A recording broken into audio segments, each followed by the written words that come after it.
Notre troisième séance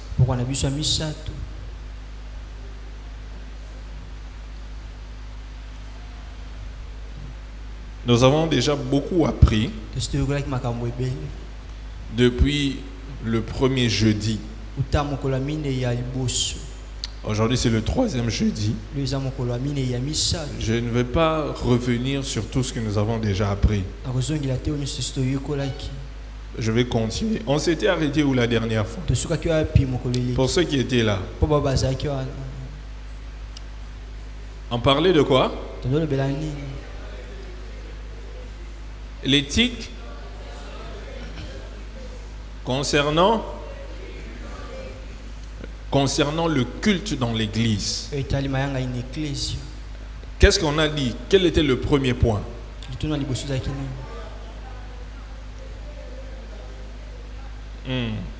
Alors ça c'est le verset que nous avons lu. C'était 1 Corinthiens chapitre 14. Le verset 26. Est-ce qu'on peut lire? On y va. 1, 2, go.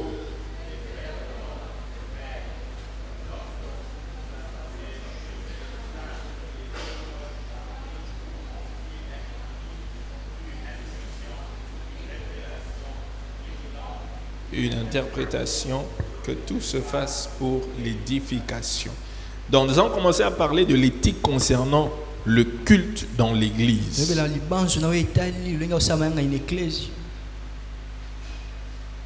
Et ici nous avions dit que nous allons parler de la conduite que nous devons avoir pendant le culte.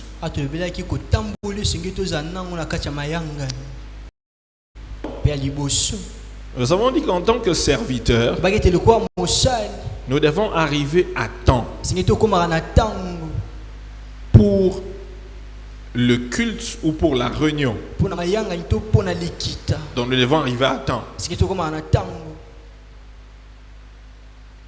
Parce que toi, tu n'es pas... On ne peut pas te comparer à un membre. Toi, tu es serviteur. Et en tant que serviteur, tu dois respecter le temps. On dit que le culte commence à 18h. 18h, tu dois déjà être là. Parce que c'est toi qui fais en sorte que le culte commence à temps et le culte se déroule comme il le faut. Les musiciens doivent être là à temps. Les protocoles doivent être là à temps. Les techniciens doivent être à temps. Les agents de sécurité doivent être là à temps. Ceux de la presse doivent être là à temps. Les bergers doivent être là à temps. Tous les serviteurs doivent être là à temps. Parce que vous vous rappelez au début, nous avons dit que la réussite ou l'échec du ministère ou l'échec de l'église, ça dépend de qui? Hein? Ça dépend de toi. Ça dépend du serviteur. Ça veut dire que si le culte échoue, c'est la faute de qui? Hein? C'est ta faute. Parce que tu es supposé arriver à temps pour te rassurer que le culte ait lieu. C'est ça, comme aujourd'hui. On était là, non? Et on devait avoir adoration, non? L'adoration s'est passée comment? Hein? Sans quoi et quoi? Sans clavériste, sans... Hein? Qui n'était pas là? Les accompagnateurs n'étaient pas là. Donc si ça ne s'est pas bien passé, c'est à cause de qui? À cause d'eux. C'est pourquoi il faut arriver à temps. C'est ça.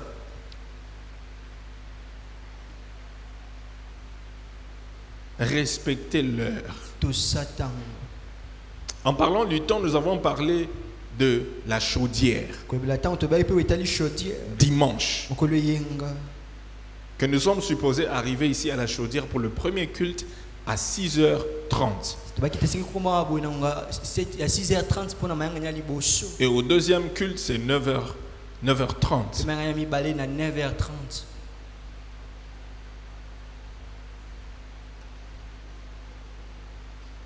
Mais nous devons faire un effort pour éradiquer cet esprit de retard.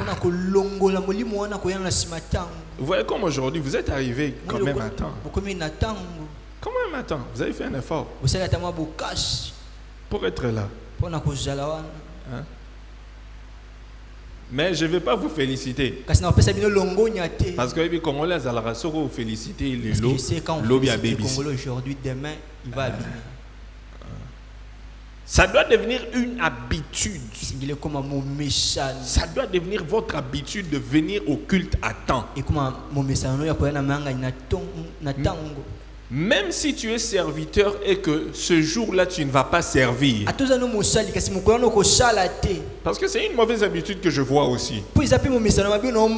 Surtout quand un serviteur sait que ce dimanche-là ou ce jour de la semaine, il ne va pas servir ou elle ne va pas servir, elle ne vient pas à temps. Il ne participe même pas à la chaudière. Parce qu'il sait que moi je ne vais pas servir. Donc je n'ai pas intérêt à être là à temps. Bannissons cette mauvaise mentalité. Et commençons à cultiver. Cultiver quoi? On dit quoi? Hein? Les bonnes habitudes.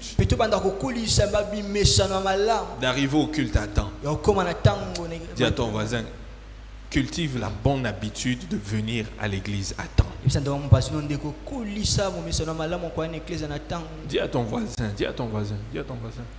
cultive la bonne habitude de venir à l'église à temps. Dis-lui, toi tu n'es pas membre de l'église, tu es serviteur. Tu n'es pas un simple membre. Tu es serviteur. Tape-lui sur l'épaule, tu lui dis, Micha na place na yo. Dis-lui, mets-toi à ta place. Vous avez Micha na place na. Deuxième. Participez à l'adoration. Ne restez pas spectateur. Self, les minutes que vous m'avez données, ce n'est pas ça.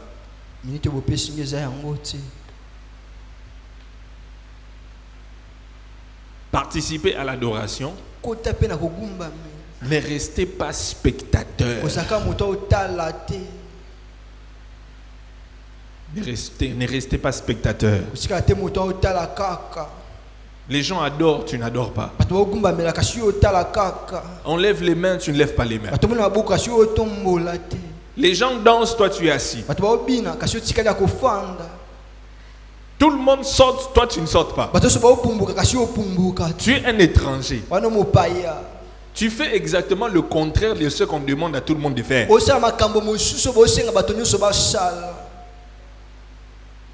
Non. Ne sois pas spectateur pendant le culte. C'est comme je disais l'autre fois, il y a une mauvaise habitude que je vois dimanche. Pendant qu'on adore, il y a souvent des gens sur cette rangée ici. Au premier culte, ils se mettent souvent ici. Ils sont toujours assis. Et ils sont en train maintenant de regarder, c'est comme un concert. Et ils sont assis. Et ils sont souvent là, ici, cette rangée. Au premier culte. Il y a certaines qui sont de ce côté. Ici aussi, derrière. Là. Ils sont toujours assis. Les gens peuvent être là, les chantres chantent, on adore, ils sont assis. Et la plupart, souvent, ce sont les gens qui sont des départements d'intercession. Oui. Souvent, ce sont les gens du département d'intercession.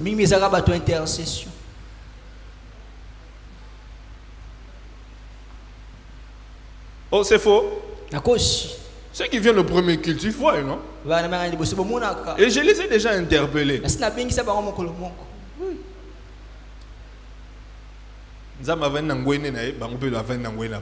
Dieu est assis sur son trône. Dieu les regarde et aussi regarde Dieu. Donc ce sont des spectateurs.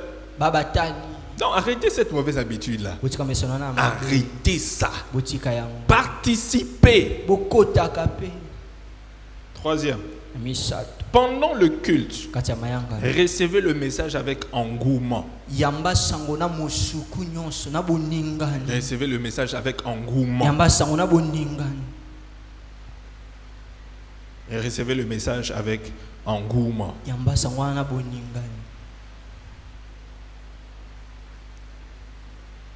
Quand le pasteur prêche, il enseigne. Montrez que vous avez de l'enthousiasme, que le message prêché vous intéresse, même par votre expression faciale. On sent que ce que le prédicateur dit, tu es intéressé par ça. Quand vous sentez que tu sens que le prédicateur est en train de dire des choses très intéressantes. Tu montres de l'intérêt. Ce n'est pas que le pasteur est en train de prêcher, mais toi, donc tu donnes un visage, on dirait, aux anakanda. On dirait aux intimidés motés.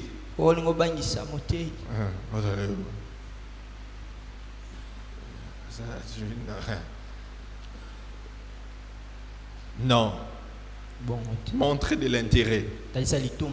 Recevez le message avec engouement. Quatrième point. Quatrième point. Venez à l'église avec votre Bible. Venez à l'église avec votre Bible. Tu ne peux pas être un serviteur et puis tu n'as pas de Bible. Comment? Comment?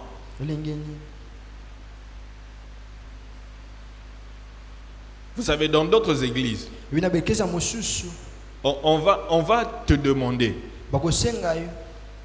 comment tu as fait pour devenir serviteur sans avoir une Bible. C'est ça. Dans d'autres églises, on va te demander ça.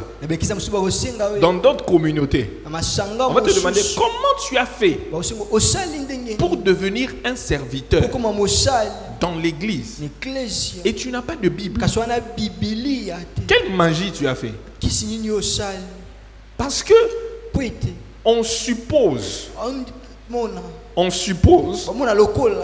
que tu as suivi des formations, tu as été encadré assez pour avoir la connaissance que toi, serviteur, tu dois avoir une Bible. Jusqu'à ce que tu as fini toutes ces formations et tu es devenu serviteur, ça suppose que tu as une Bible. Tu ne peux pas avoir suivi toutes ces formations pendant autant de temps et tu n'as pas de Bible.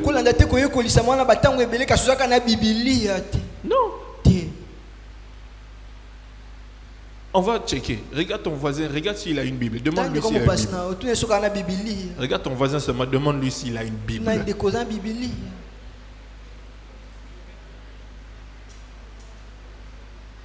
Même s'il n'a pas amené ça aujourd'hui, mais demande-lui au moins s'il a une Bible qu'il a laissée à la maison. Hein? Est-ce qu'il a au moins une Bible qu'il a laissée à la maison? Il y a même d'autres là. À la maison, il n'a pas laissé de Bible. Ils sont là. Oui. Serviteur chez les gagneurs d'âme. Il n'a pas de Bible. Et puis parce qu'il n'a pas de Bible, il ne connaît pas la Bible non plus.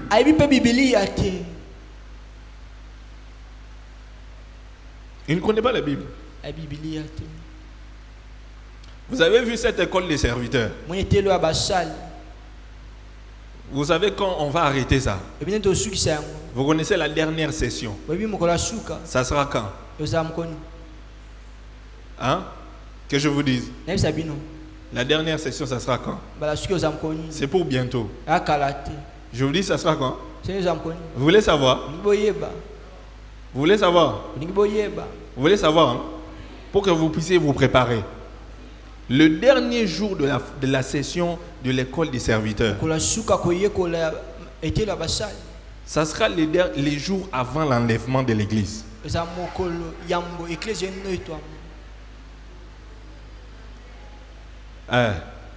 Donc la dernière session, ça sera les jours avant l'enlèvement. Donc neto bandiboué, comme on a commencé, jusqu'à avant l'enlèvement.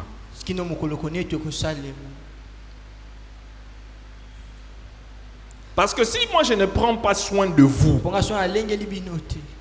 qui travaillez pour l'avancement de l'église, et que je ne vous montre pas comment il faut servir Dieu, vous allez servir dans votre pensée, vous croyez que vous servez Dieu comme il faut, alors que on ne fait rien.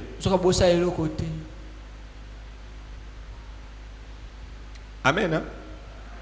Amen. Hein? Amen. Oui.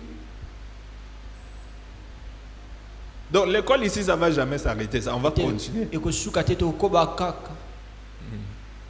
Le mois de mars, c'est spécial. On a ça chaque jeudi. Après ça, on va continuer.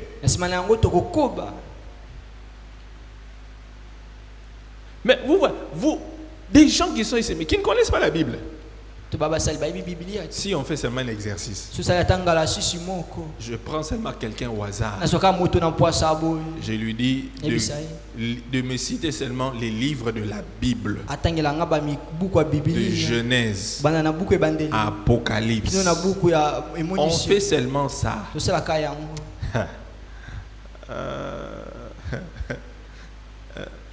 On fait seulement ça.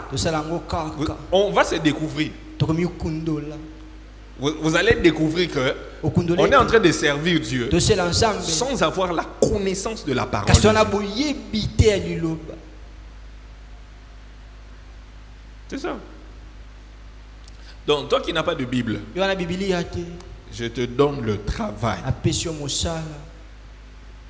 D'ici dimanche, achète une Bible en papier. Oh, je ne vais pas, j'ai la Bible au téléphone. Non, achète une Bible en papier. Et puis jeudi prochain, tout le monde doit avoir une Bible en papier ici. Amen. Hein? Tout serviteur doit avoir une Bible en papier. Et puis quand tu viens à l'église, tu dois venir avec ta Bible en papier. Peut-être pour ceux qui ont des iPads, hein, je peux encore comprendre. Oui. Mais le reste là, pas de Bible dans le téléphone, non. Bible en papier. Tu veux gagner? C'est bon? C'est bon? Oh, on s'est entendu, hein? Ranger on a beau le battre. Ranger on a beau le battre. Tu veux gagner? Non, je le battre. Hein? On le battre pour nous.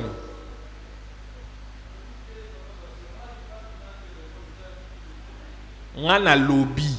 Zoa Bible en papier, yo ko discuter ta. Makambo sala wana éthique boyango.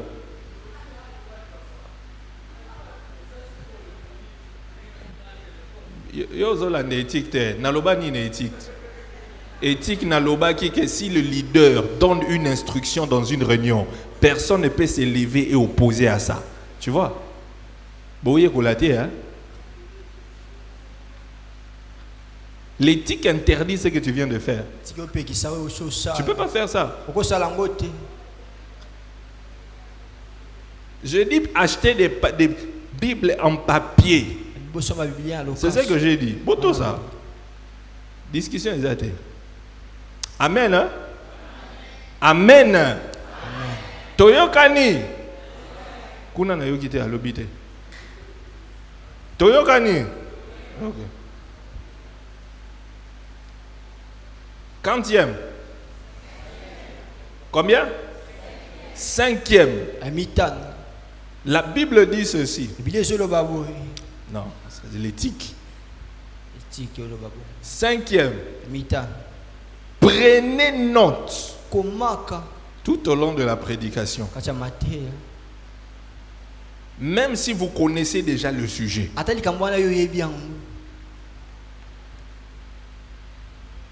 Prenez note tout au long de la prédication. Même si vous connaissez déjà le sujet.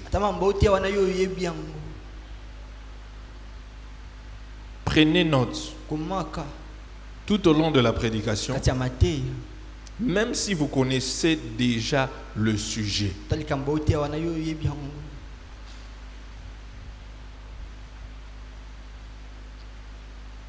Qu'est-ce que j'ai dit? Prenez note tout au long de la prédication. Il y a des gens qui ne prennent jamais note. Occulte. Il n'écrit pas. Pendant que le pasteur prêche, il n'écrit pas. Pendant que, même si ce n'est pas le pasteur titulaire qui prêche, mais quelqu'un d'autre prêche, il n'écrit pas. Il ne prend pas note.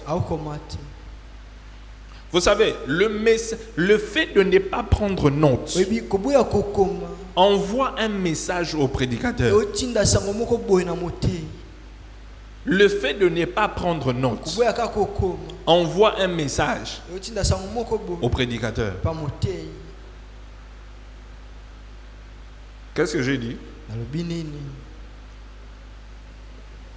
Le fait de ne pas prendre note envoie un message au prédicateur. Ça veut dire que quand quelqu'un prêche et toi tu ne prends pas note, tu es en train de lui envoyer un message. Tu lui dis, premièrement, j'ai déjà entendu ce message. Deuxièmement, il n'y a rien de nouveau dans ce que tu dis. C'est ça. Troisième message que tu lui envoies, tu ne peux rien m'enseigner. Oh, vous n'écrivez pas. Oh, je suis en train de parler de ça, vous n'écrivez pas.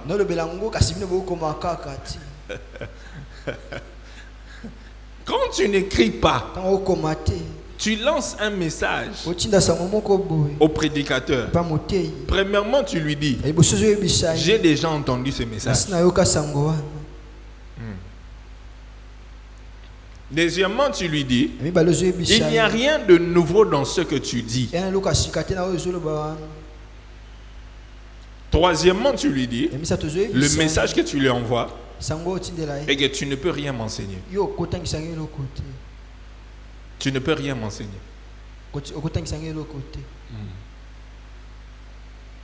Donc toi, tu ne peux rien m'enseigner.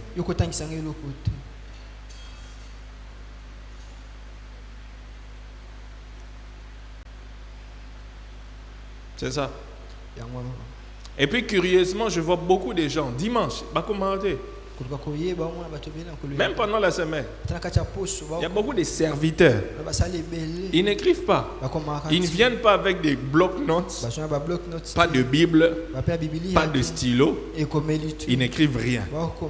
Ils suivent seulement le message comme ça. Ils suivent seulement comme ça. C'est ça. Ils n'écrivent pas. Nous devons arrêter avec cette mauvaise habitude. Si tu es serviteur, un serviteur doit être enseignable. Tu dois être enseignable. Tu dois être enseignable. Tu dois être enseignable. Tu dois être capable, tu dois être quelqu'un qui est capable d'apprendre.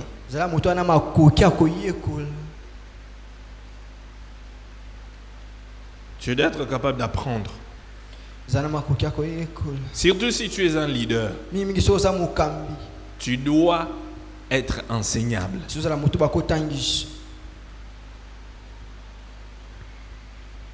Parce que si tu n'es pas enseignable, tu ne peux pas avancer. Tu ne peux pas avancer. Dans l'œuvre de Dieu, tu ne vas pas avancer. Et vous allez remarquer, quelqu'un qui n'est pas enseignable ne va pas loin dans les choses de Dieu. Parce qu'il dit que ce que je sais, c'est tout ce qu'il y a. Il n'y a pas autre chose que moi je peux encore apprendre ou on peut me... Non. C'est ça. Alors que ce n'est pas ça. Même si tu as déjà entendu ce message-là, et qu'on prêche encore ce message, tu dois écrire. Parce qu'il y a quelque chose que l'orateur ou le prédicateur va dire qu'il n'avait pas dit la fois passée sous l'inspiration du Saint-Esprit.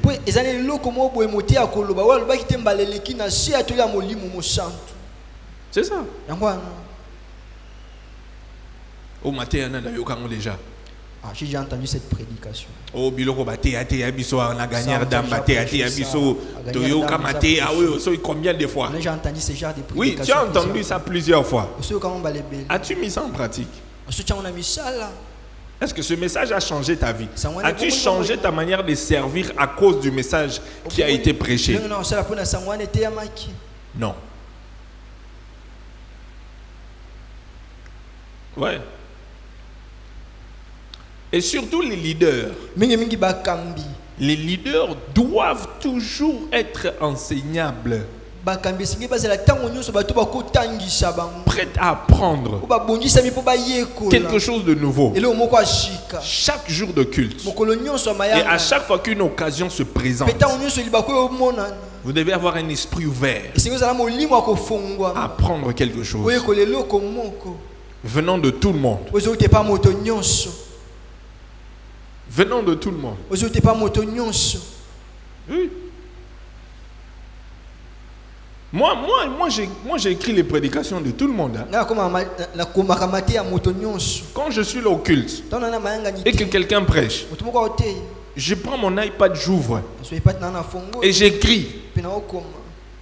Parce que je sais qu'il y a quelque chose que Dieu va me dire à travers cette personne. Oh, tu n'as pas dit amen. Oui. Je sais qu'il y a quelque chose que Dieu va dire quelque chose. Il va me donner une parole, une révélation à travers la personne qui prêche. Oui. Je vais me dire que non, comme je suis le pasteur,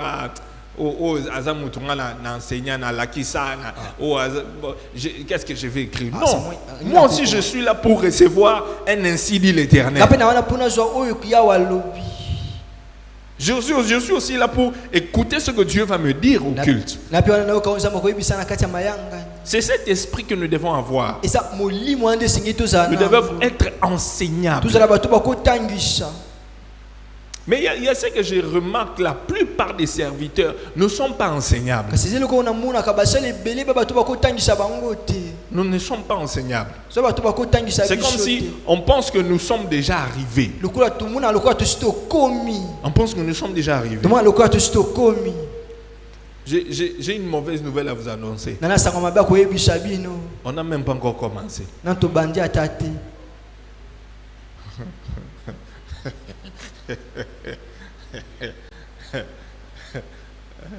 On n'a pas encore commencé. On n'a pas commencé. Demandez au pasteur José, on était au Ghana avec lui l'année passée. Il faut lui demander des choses qu'on a vues. On pleurait à l'hôtel. On pleurait à l'hôtel. On pleurait à l'hôtel avec lui. On regardait seulement comme ça on était. Pasteur, tu vois ça? Tu vois la manière dont ces gens servent Dieu. Et puis, il y a mon frère qui nous sommes en train de blaguer. Et puis, ces gens nous ont révoltés. Révoltés. Le sérieux qu'ils ont dans la manière dont ils servent Dieu.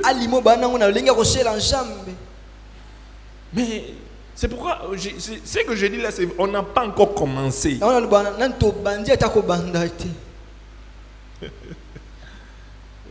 On n'a pas encore commencé.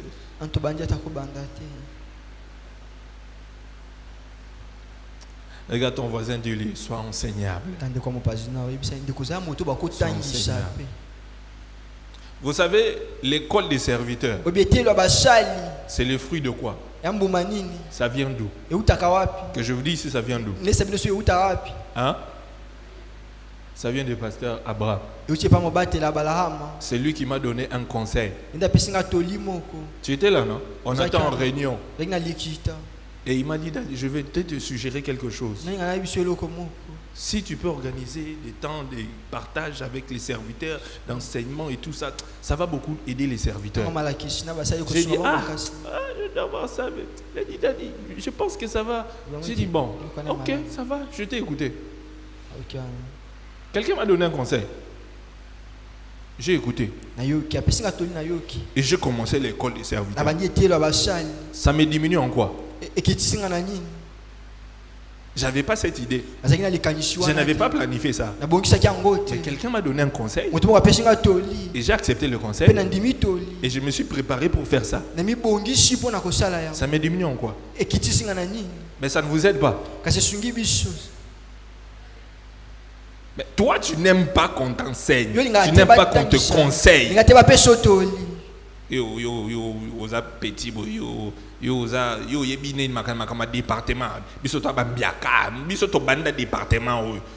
Toi, tu veux donner quel conseil dans ce département? Toi, tu viens à peine d'arriver dans les départements. Papa. Il peut aussi dire quelque chose qui va aider ce département-là à aller de l'avant, à changer votre manière de faire, de penser et tout ça. Donc, sois enseignable. Sois enseignable. J'ai pas entendu ton amen. Oui. C'est important. Quantième point? Hein? 6e. Dites amen pendant que le pasteur prêche. Tu n'as pas dit amen.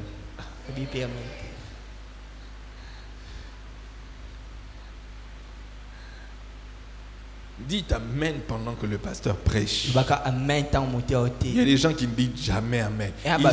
Il sent que je devais dire amen dans ce point-là, mais il ne dit pas. Même quand on dit alléluia. Il regarde seulement comme ça. Il dit amen. Ils vont dire amen, moi je ne vais pas dire. Il faut avoir cette habitude de dire amen. Alléluia. Amen. Et puis quand tu dis amen, il faut dire amen, on sent que ça vient de ton cœur. Il y a des gens qui disent amen. Amen. Alléluia. Alléluia. C'est ça. Oui. Quantième point? 7e. Ne baillez pas et ne vous endormez pas pendant la prédication. Ne baillez pas. Tu vois, pendant que je dis ça, il y a des gens qui sont en train de bailler. Ne baillez pas et ne vous endormez pas pendant la prédication.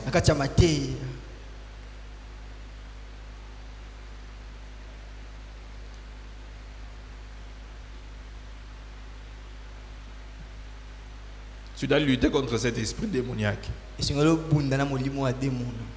te pousse à dormir pendant qu'on est en train de donner des révélations, des choses importantes.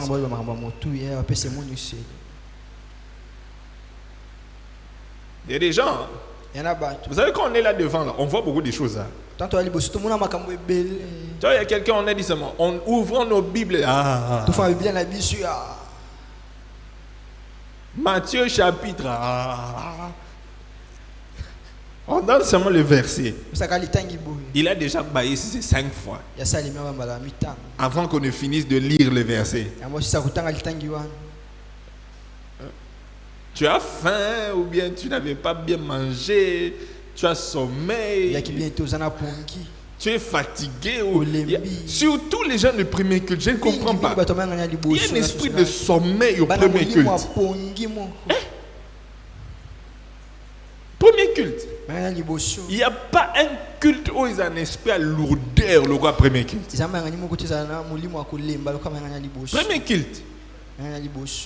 Et Nakosi. Nakosi. Oh, bah, ta premier culte, Bobo Yoloba. Hein? Oh, ce n'est pas ça. C'est pas ça. Ah, bah, ta premier culte, Baboui. Le premier culte a un esprit de lourdeur, de sommeil terrible. Il y a même quelqu'un qui m'a dit, il y a un serviteur qui fait souvent 2 cultes chaque dimanche. La personne m'a dit, papa, moi quand je viens au culte, le premier culte, donc c'est au deuxième culte que je me retrouve. Elle m'a dit, c'est au deuxième culte que je me retrouve, j'entends la parole, je loue Dieu, j'adore. Il dit, le premier culte, c'est comme si ces gens-là, ils viennent avec un esprit là, bizarre. J'ai dit, elle a dit, oui papa, oui, je te dis. Donc c'est ce que moi je sens. Pasteur Josué, c'est aussi ça. Même à la prédication. Même nous les prédicateurs, on sent ça. Quand tu prêches au premier culte, tu sens comme si les gens t'intimident. C'est comme si l'Esprit Saint a fui. Il a fait un tour, il revient au deuxième culte. Et puis les rémas, tu sens. Il y a même des choses on prévoit dire au premier culte, on ne dit pas. Mais on va dire ça au deuxième. Tu vas regarder comme ça. Tu regardes l'autre là, il est comme ça.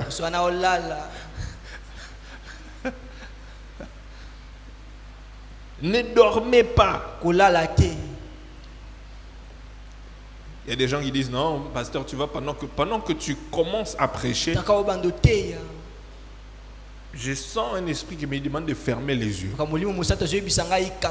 je ferme les yeux, j'ai des visions. Pendant que tu prêches. Il y a un papa ici qui a fait ça. Au premier culte. Pendant que j'ai prêché, je suis descendu ici. Je l'ai regardé, je l'ai vu. Il a fermé les yeux comme ça. Je l'ai appelé. Il a ouvert les yeux. Après qu'il est venu me voir. Il m'a dit, papa. Au moment où tu m'avais appelé. En fait, je ne dormais pas. Tu vois, souvent, pendant le culte, il y a les visions. Quand je ferme les yeux comme ça, Dieu me donne des visions. Et puis quand j'avais fermé, je voyais des visions. J'ai dit, papa, Tikabagé. Donc, toi, tes visions, c'est seulement pendant que moi j'y enseigne. Et j'ai dit, Tikabagé. Si je donne son nom, vous allez le connaître. J'ai dit, Tikabagé, Kola a été des visions. Visions, elle a maté à la vision.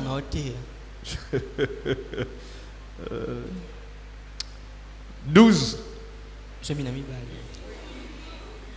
8, hein? J'allais seulement me rassurer que vous êtes là. Ne vous levez pas et ne quittez pas le culte pendant la prédication pour ne revenir qu'à la fin.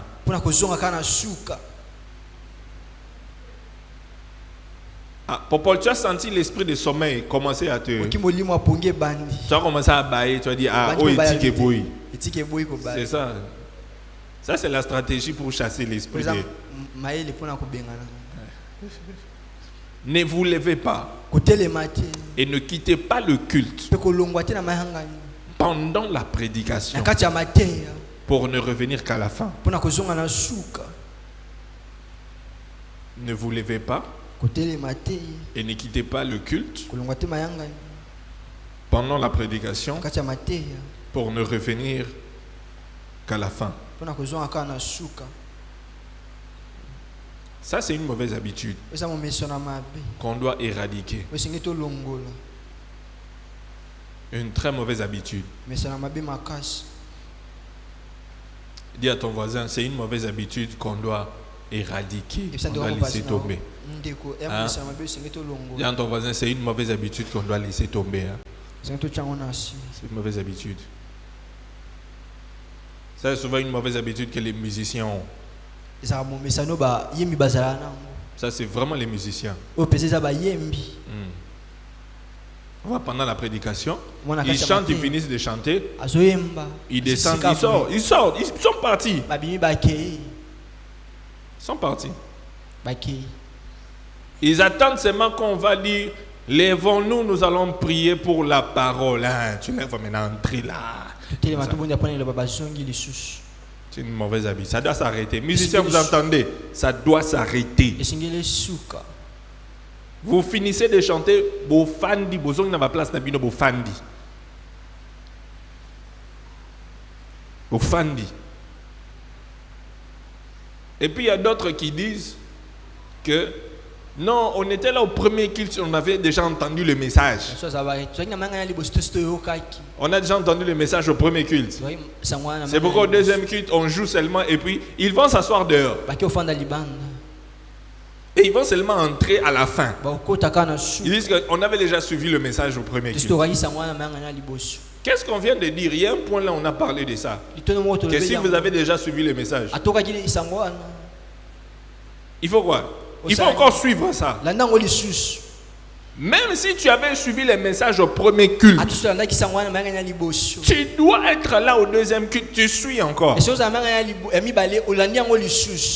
Parce qu'il y a des choses peut-être que tu avais échappé. Et même aussi, il y a des choses que le pasteur ou l'orateur avait dit au premier culte. Il va ajouter des choses au deuxième culte. Moi, je vous dis, chaque dimanche que je prêche ici, le message que je donne au premier culte, ce n'est pas le même que je donne au deuxième culte. Au deuxième culte, il y a des choses que j'ajoute toujours. Il y a peut-être un exemple que j'ajoute. Il y a une illustration que j'ajoute. Donc, il y a seulement une inspiration comme ça qui vient au deuxième culte que je n'avais pas donné au premier. Demandez à ceux qui prêchent deux cultes, ils vont vous dire, c'est toujours comme ça. Oui.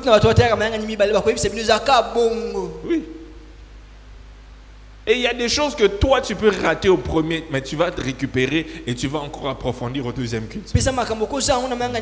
Donc les musiciens, là je parle beaucoup aux musiciens. Donc vous qui faites deux cultes, faites deux cultes. Vous finissez de chanter, vous vous asseyez là. Ce n'est pas que je vous vois sortir et puis revenir, ou bien vous allez vous asseoir derrière là-bas.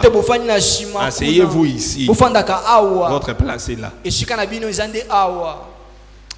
On s'est entendu? C'est important.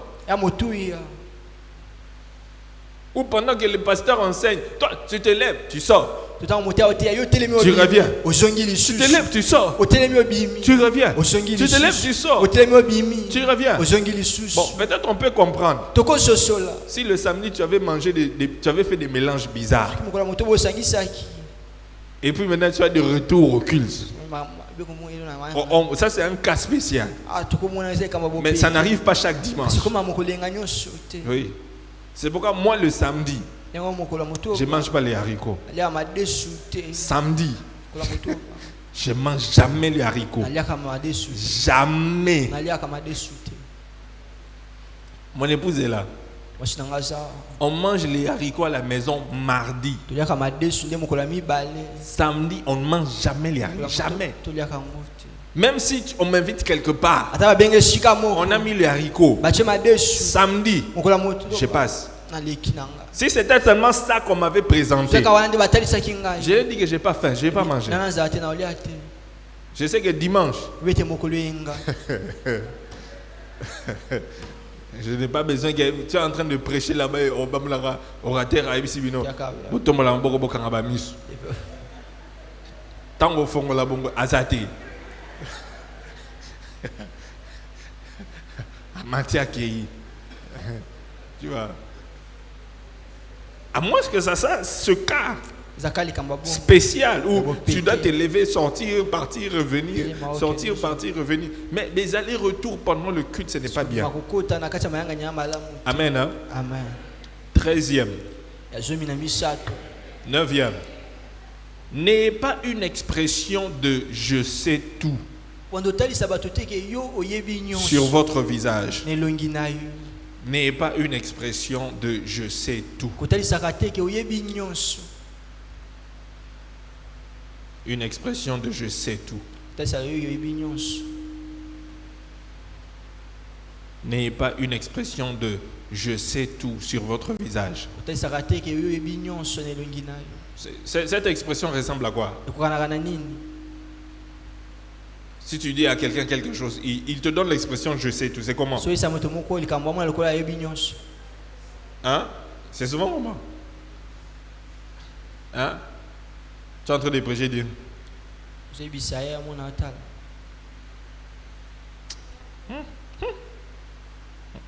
vois, il te donne, toi-même tu regardes comme ça, tu dis. Oh bon, dis-moi comme déjà. C'est ça. Il faut pas avoir donné cette expression-là. L'éthique interdit ça. Un autre point.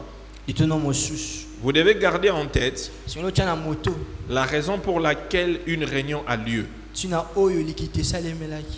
Vous devez garder en tête la raison pour laquelle une réunion a lieu.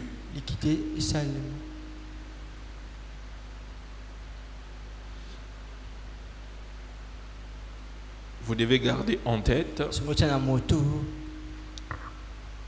raison pour laquelle une réunion a lieu.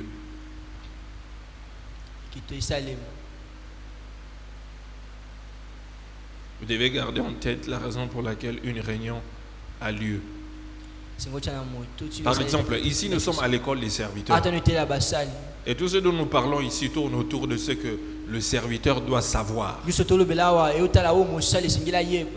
Sa conduite, sa façon de servir Dieu, son engagement dans l'œuvre de Dieu. Nous avons commencé d'abord à parler de l'éthique. C'est ça. Donc tu dois savoir, dans cette réunion, dans ce culte, c'est quoi le but? Tu es à la modération. Le temps qu'on m'a donné ici, qu'est-ce que je dois faire? Je dois faire la modération. On m'a donné la prédication, qu'est-ce que je dois faire? Je dois faire la prédication. On m'a mis au service d'offrande. Qu'est-ce que je dois faire?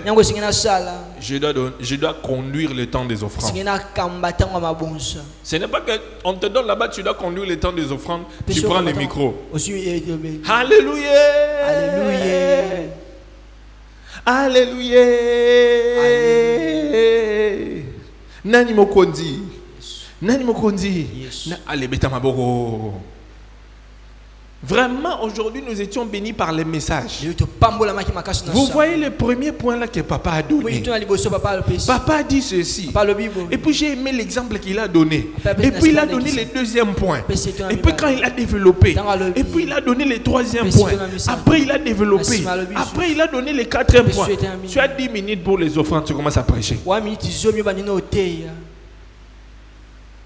Tu es là pour les offrandes. Tu commences à nous prêcher. Tu es à la modération. Conduis les gens. Introduis le culte. Pour ceux qui vont venir après toi, les musiciens qui vont nous conduire dans l'adoration.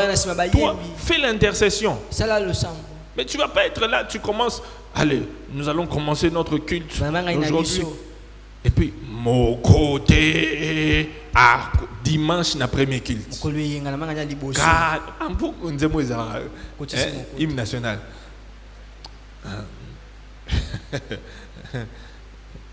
Conduis seulement l'intercession et puis nous remercions le Seigneur pour la journée. Nous remercions pour ce culte. Nous recommandons le culte entre les mains de Dieu. Et puis toi tu vas commencer. Au lieu de recommander le culte entre les mains de Dieu, non. Les gens en train de prier, toi, je sens l'onction de Dieu en ce lieu. L'intercession, je sens l'onction. Je sens l'onction de mon Père. Je sens l'onction. Lève tes deux mains. Reçois, papa. Aux intercession. L'intercession. Tu dois connaître le but. Le but pour laquelle une réunion, un culte a lieu. Important. Quantième point? Hein? 11e. Vous devez respecter le temps prévu pour le culte.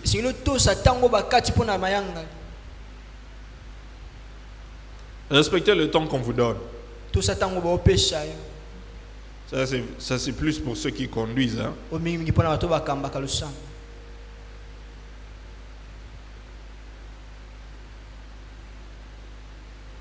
Tu as la modération, respecte ton temps de modération.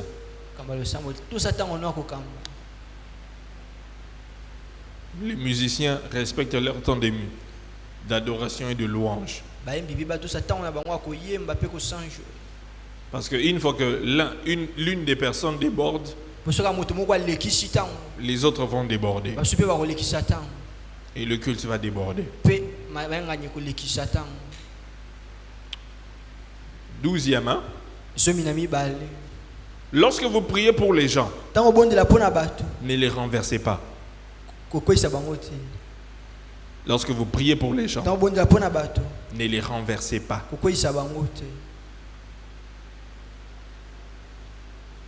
Lorsque vous priez pour les gens, ne les renversez pas.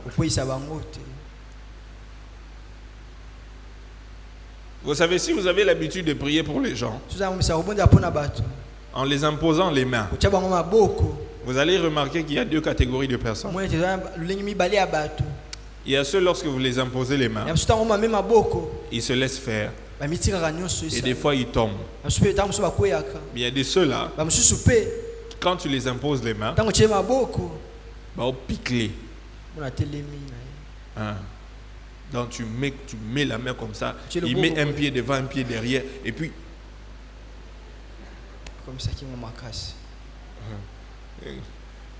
Il fait ça pour que toi tu ne puisses pas. Hein? Toi tu mets ta main là, il force comme ça. Tu ne puisses pas, je ne vais pas tomber. C'est ça, c'est ce genre de gens. Ce genre de personnes.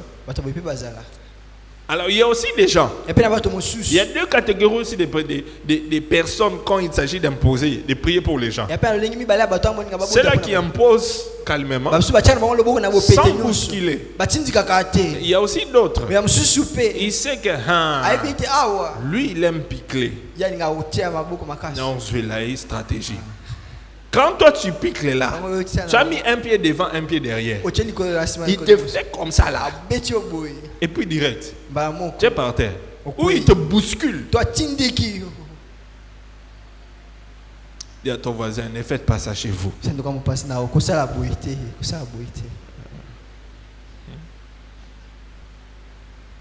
Il y a des gens qui pensent que quand tu pries pour quelqu'un, pour savoir que l'onction est tombée sur lui, il doit tomber. Pour savoir qu'il a été visité par l'onction du Saint-Esprit, il faut qu'il tombe. Qui t'a dit ça? Il y a certaines personnes qui ont vu leur vie changer sans tomber. Il y a aussi des gens qui sont tombés. Dans cette église ici, il y a des gens qui sont tombés, si c'est combien de fois. Et puis vous avez, il y a des gens qui, même quand tu sens l'onction, même quand tu sens pas l'onction, il va seulement tomber. Et il va seulement tomber. Et toi tu vas dire l'onction est là, l'onction est là. Il y a un sentiment.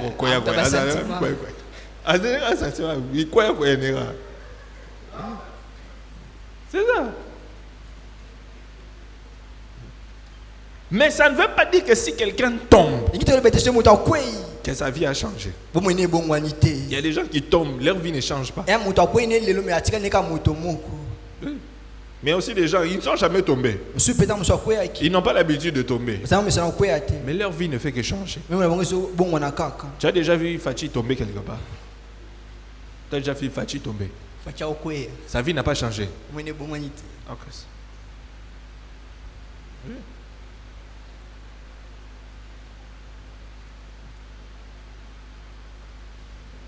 Alors, parlons de l'éthique pour interagir avec les membres de l'Église.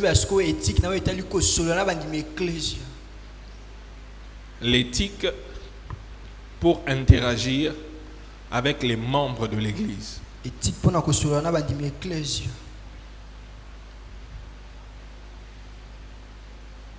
L'éthique pour interagir avec les membres de l'Église. Lève-toi où tu es. Lève-toi où tu es.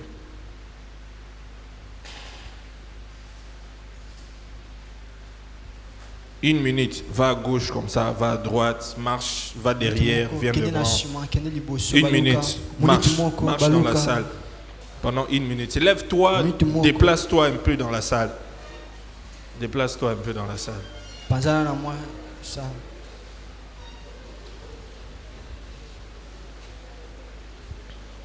Tu t'es assis, ça fait 1 heure déjà. Pour chasser l'esprit de sommeil.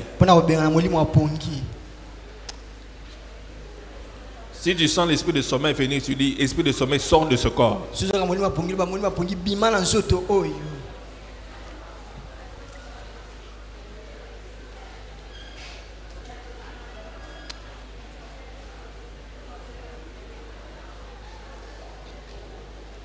Ah, moi aussi je peux.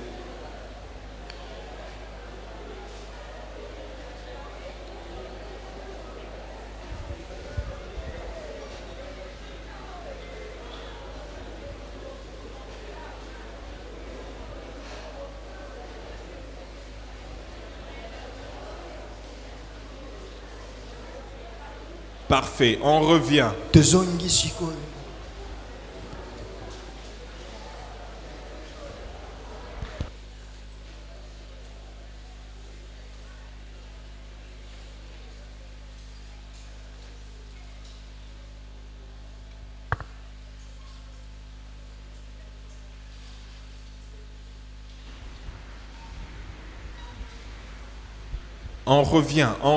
On revient.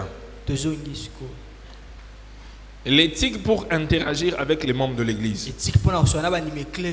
1 Corinthiens chapitre 2, le verset 2. 1 Corinthiens chapitre 2, le verset 2.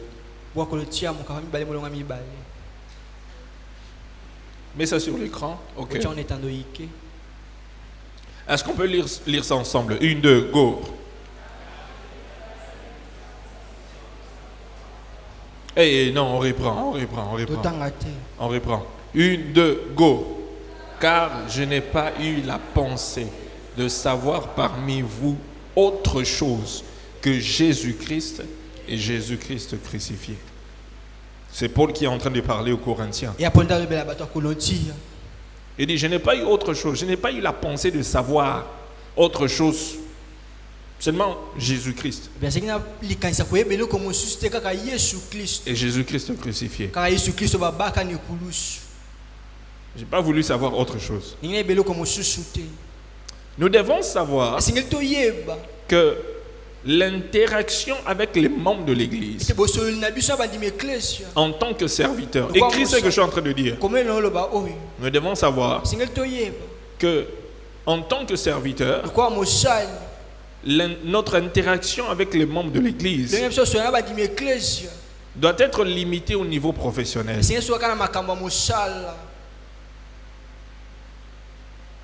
Notre interaction en tant que serviteurs avec les membres de l'église doivent être limités au niveau professionnel. En parlant du niveau professionnel, nous parlons de ceux qui touchent à l'église, au ministère, à la vie chrétienne.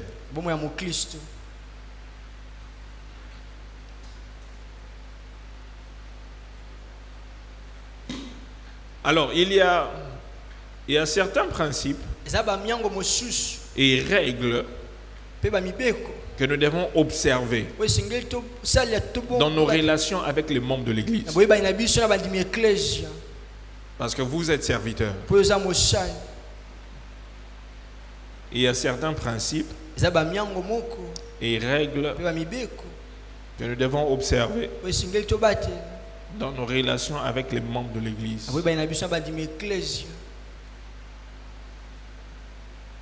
Première règle ou premier principe. Il y a certains principes ou règles que nous devons observer dans nos relations avec les membres de l'église.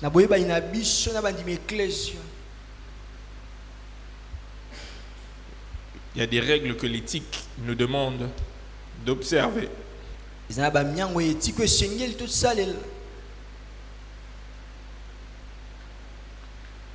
Premièrement,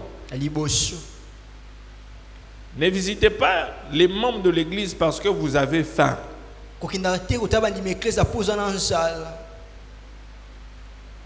Ne visitez pas le membre de l'église parce que vous avez faim.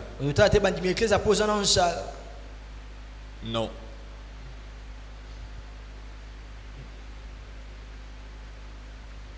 Ne visitez pas les membres de l'église parce que vous avez faim. Qu'est-ce que j'ai dit?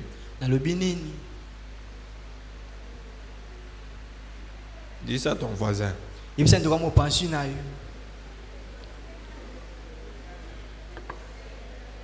y a des gens qui utilisent le verset qui disent que Jésus allait de maison à maison, de ville en ville, de village en village. Il y a certains serviteurs, quand il a faim, l'inspiration qui lui vient en tête, c'est de faire le suivi. Et à quelle heure? Il connaît déjà que maman Francine à Toumissi, elle prépare souvent vers 15h30. Et souvent vers 16h, la nourriture est sur le point d'être prête. Et lui, il a faim à créer suivi. Il a déjà l'horaire. Il dit que il sait que maman maman Florence. Elle mange vers 13h. Hein? Il sait que maman Odette, elle, c'est souvent vers 11h30. Donc il passe d'abord à 11h30. Il dit, maman, Dieu m'a mis à cœur de passer vous voir. Dans ta lorara. Hein? Et puis il fait semblant, il dit, bon, maman, moi je pars. Hein? Ça c'est leur stratégie. Et puis quand on lui dit, mais maman, soeur, frère, mais tu vas pas. Il dit, non. Il fait semblant de refuser. Lui-même sait que c'était pour ça qu'il était là. Il mange. Il finit. Il sait qu'à 13h, il passe là-bas. Il fait aussi la même chose. Il fait semblant. Tu dis, ah maman, je suis venu. Ah, Ozonamba. Dieu sait comment il s'organise. Tu vois? Donc, tu vas de maison en maison. On risque de te donner un nom. Ah. Et puis s'il y a des gens qui te détectent. Baby Eroyaka, baby comme ça, et puis ça va dire seulement, c'est qui? Tu donnes seulement ton nom. On prend toute la.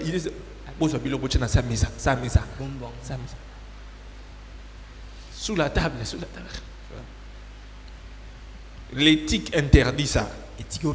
Ne va pas visiter les gens parce que tu as faim. Deuxièmement, respecter la vie privée des membres de l'église.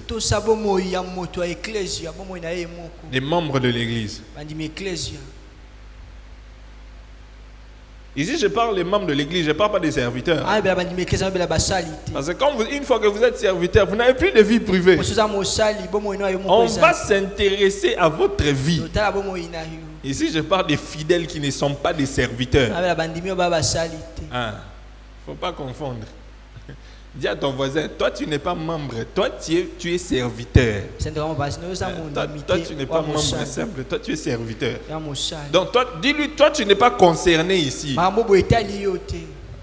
Oh, Papa Lobaki, on ne répare pas la vie privée des membres de... Non, toi tu n'es serviteur là, tu n'es pas ici. Ta vie privée là, c'est ma vie privée aussi.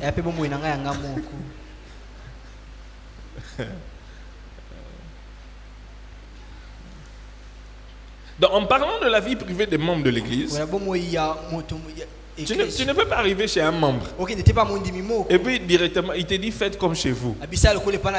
Tu vas ouvrir le congélateur ou bien le frigo.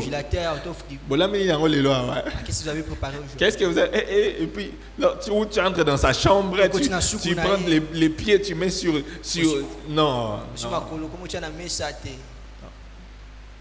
Parce que lorsque tu envahis la vie privée d'un membre de l'église, il va aussi envahir ta vie privée. Il faut que ce membre-là atteigne le stade de serviteur après avoir enseigné, pour que nous puissions lui dire que toi tu ne peux pas être quelqu'un indépendant.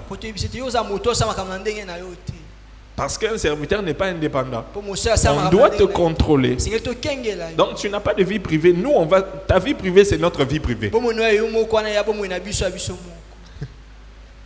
C'est ça. Mais aussi longtemps que c'est un membre, on doit respecter sa vie privée. Quantième. Troisième. Soyez prudents lorsque vous faites des visites surprises. Ça, c'est dans le cadre du suivi et des visites. Soyez prudents lorsque vous faites des visites surprises. C'est bien de faire des visites surprises.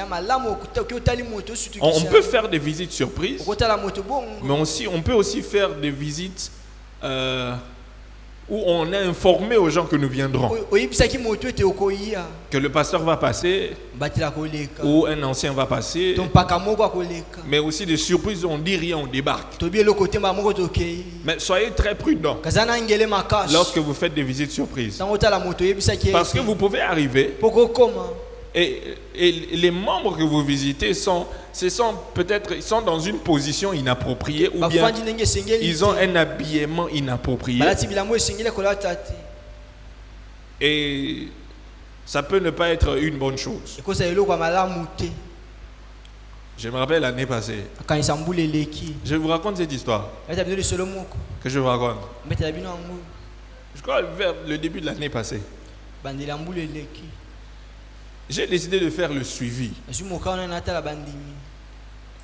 Et puis, j'ai demandé on m'a donné la liste des gens, des nouveaux à l'église. À Bandal ici. Alors, j'ai commencé à visiter. Surprise, j'arrivais chez eux à la maison. Alors, je suis arrivé dans une parcelle. On est entré dans la parcelle. Il y avait plusieurs portes. Alors, on m'a dit, les gens que tu cherches, ils sont là-bas. Je suis arrivé, j'ai toqué. Oui, c'est qui? J'ai dit, c'est le pasteur béni. J'ai entendu des gens crier là-bas. Hey, papa! Hey, papa! Papa, tu es là! Et puis, il y avait deux filles, un garçon. Le grand frère et puis ses deux petites sœurs. Le grand frère a dit, ah, pasteur Béni, vous êtes là? J'ai dit oui. J'ai dit, est-ce que je peux entrer? Le grand frère a dit, papa, entre. Quand j'entrais, les deux jeunes sœurs, la manière dont elles ont sauté les canapés et la table pour entrer dans la chambre, c'était comme une guerre. On dirait M23 continue. Comme si on leur a dit qu'M23 vient d'entrer. Je n'ai pas compris. Elles étaient assises en train de regarder la télé.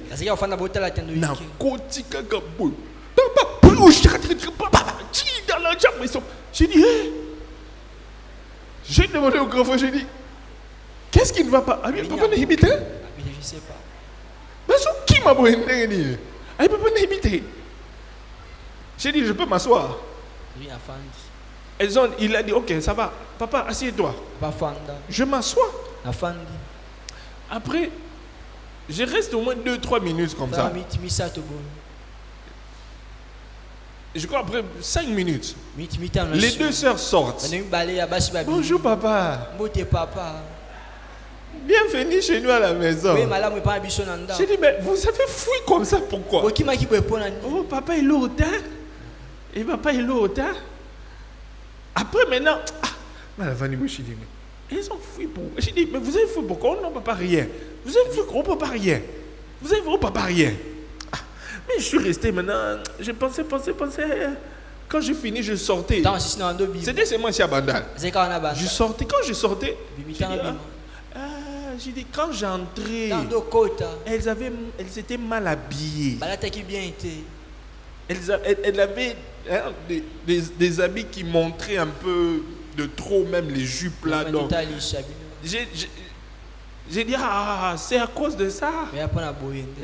Papa, mon habit sur l'église, là, donc c'est à cause de ça, tu vois. C'est une surprise inattendue. Mais on doit être prudent. C'est ça. Quand tu en bois. Quatrième. Ne donnez pas l'impression que vous aimez beaucoup la nourriture.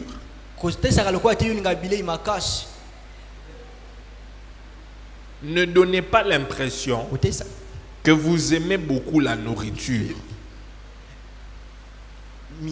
Et ça, éthique. Ne donnez pas l'impression que vous aimez beaucoup la nourriture. Vous allez rendre visite à un membre de l'église. On vous sert. Et surtout, tu es célibataire.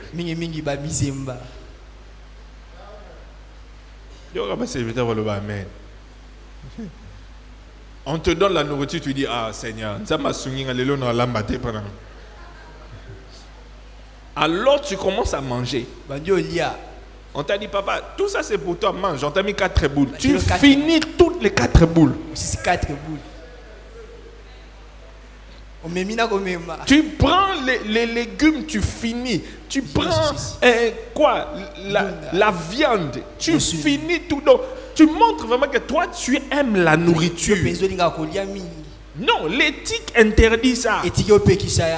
On te met un demi-poulet. Tu as tout fini. Demi-poulet. Là, tu es en train de montrer aux gens que tu aimes trop la nourriture. Non. Tu sais quoi? Moi, je vais te donner un conseil. Aussi longtemps que tu es serviteur, l'éthique te demande, quand on te sert la nourriture, il ne faut pas tout finir. Oh, tu n'as pas dit amen.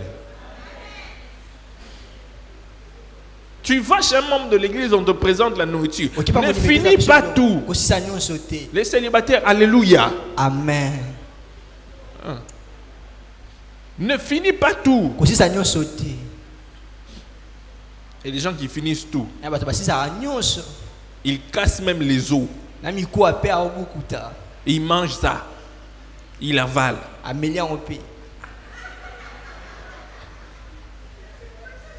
On te montre son assiette. Tu ne sais pas ce qu'il avait mangé.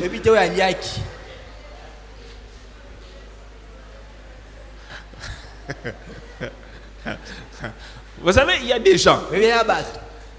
Quand tu viens voir son assiette, après avoir mangé, tu sais que ce monsieur, il avait mangé le foufou avec le pondou, avec le poulet. Parce qu'il a laissé un peu de foufou, il a laissé un peu de pondou, avec la sauce, il a laissé un peu de poulet.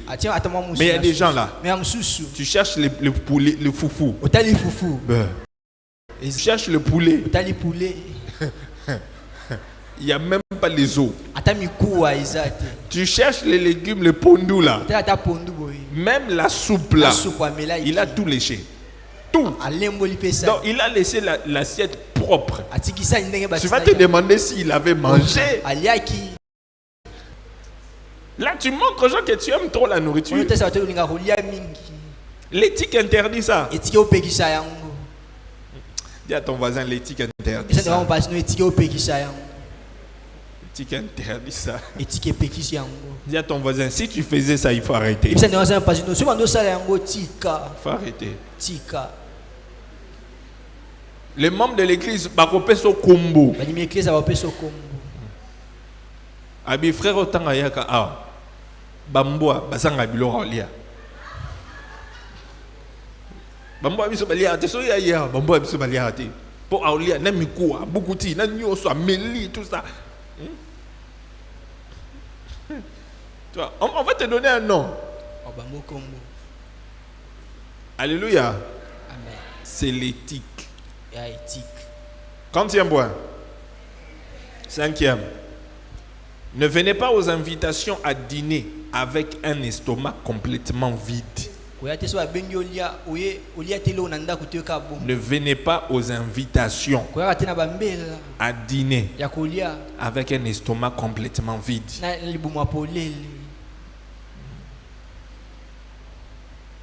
Ne venez pas aux invitations à dîner avec un estomac complètement vide.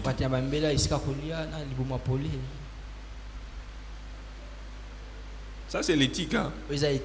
C'est une manière de te conduire. Une ligne de conduite. Beaucoup de gens ont cette mauvaise habitude. Et même les serviteurs.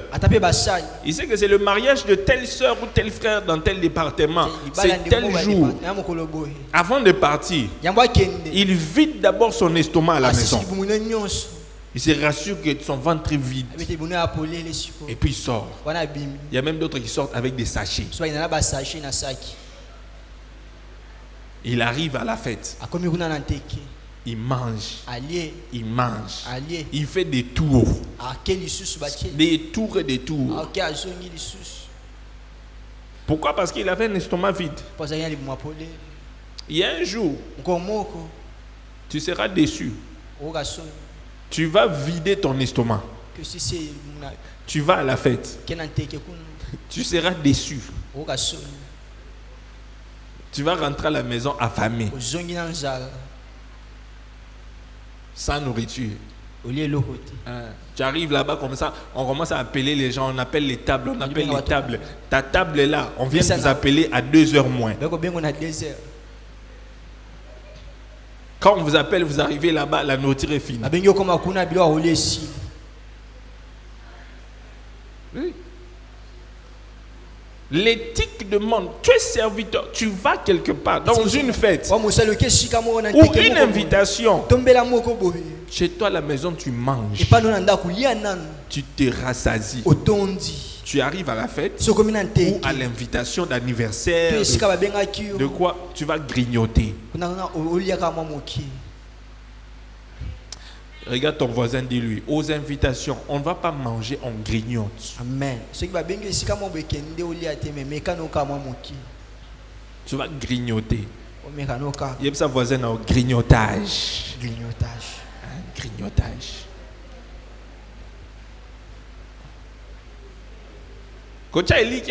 Non, tu vas pas. Non, tu grignotes. Aussi, moi, 2 makemba.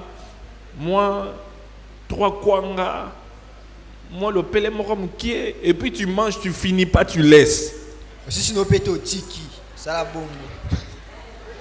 Mais c'est ça, non? On venait de voir. L'éthique a dit quoi? On ne finit pas. On laisse. On laisse. Moi, j'ai appris ça de la mauvaise manière. Il y a plusieurs années, j'ai prêché ce que je vous prêche là, ce que je vous enseigne là. J'enseignais ça aux serviteurs à Kinkole. Plusieurs années. Je crois peut-être 7 ans passés. Je les ai enseignés ça un dimanche, après culte. Et puis il y a un oncle à moi, du côté de ma mère. Il a voulu nous voir. À l'époque, on avait seulement Ariel. Il a dit, est-ce que, Béni, tu peux passer à la maison? On passe du temps avec toi, ta femme et l'enfant. Ça fait longtemps. Il vivait vers, je crois, vers Gramalik. Hein? Vers Gramalik.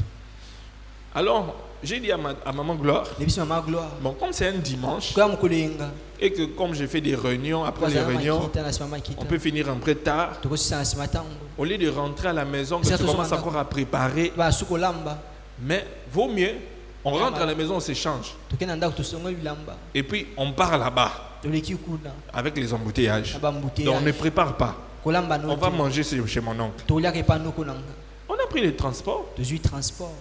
Il y avait des embouteillages. On avait quitté, je crois, 14 heures. Tellement d'embouteillages. On est arrivé chez lui à 21 heures.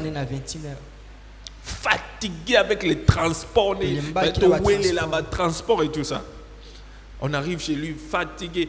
Quand on arrive, il dit, mais je vous attendais depuis. Je croyais que vous n'allez pas venir.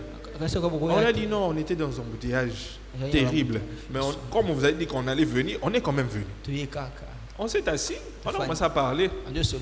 Comment le ministère, comment la famille, l'église, la vie à Kinkole, c'est comment, et tout ça. On a dit ça va. Après, on a vu sa femme est venue avec un plateau. Il y avait des chips et du sucré. Elle a déposé sur la table. Moi et Maman Gloire, on s'est regardé. On a pris les chips. On a commencé à manger. On a pris les chips, on a pris les sucres, on a commencé à boire. Tout le monde a pris Masolo Zokende, RP Zokende. Mais on s'est dit peut-être ça c'est l'entrée. Pour Baron Bazalar, peut-être moi, il y a Mindele, ils ont quand même grandi. Poto, ils vont là-bas. On s'est dit bon, c'est l'entrée peut-être. Peut-être il y a autre chose qui va venir. Après 1 heure. On a parlé, on voit 22 heures. Et puis, moi je lui ai dit, mon oncle, moi je pense qu'on va partir comme il est tard. On voulait seulement vous voir. Il a dit, ça va, vraiment. Merci d'être venu nous voir. Nathalie, Maman Gloire.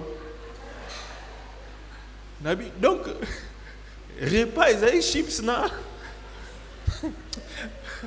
On a prié, on a fini. Il nous a accompagnés à la porte.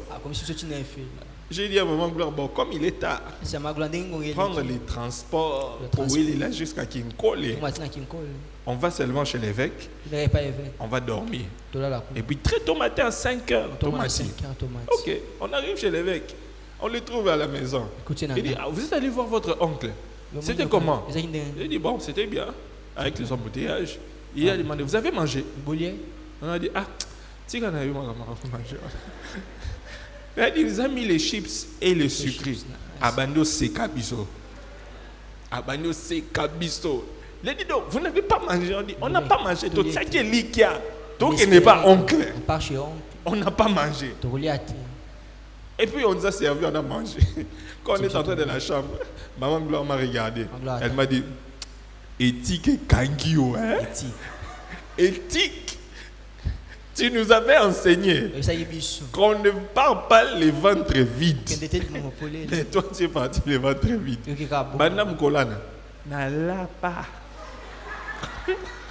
N'alla pas. Je vous dis. Elle est là. Moi, même si tu m'invites à une fête, quoi, je vais manger chez moi à la maison. N'allez à ta déboule. Je suis calé. À ta 3. Je suis calé. Quand je vais à la fête là, je vais prendre seulement un peu. Et puis je laisse. Et puis je laisse. Oui.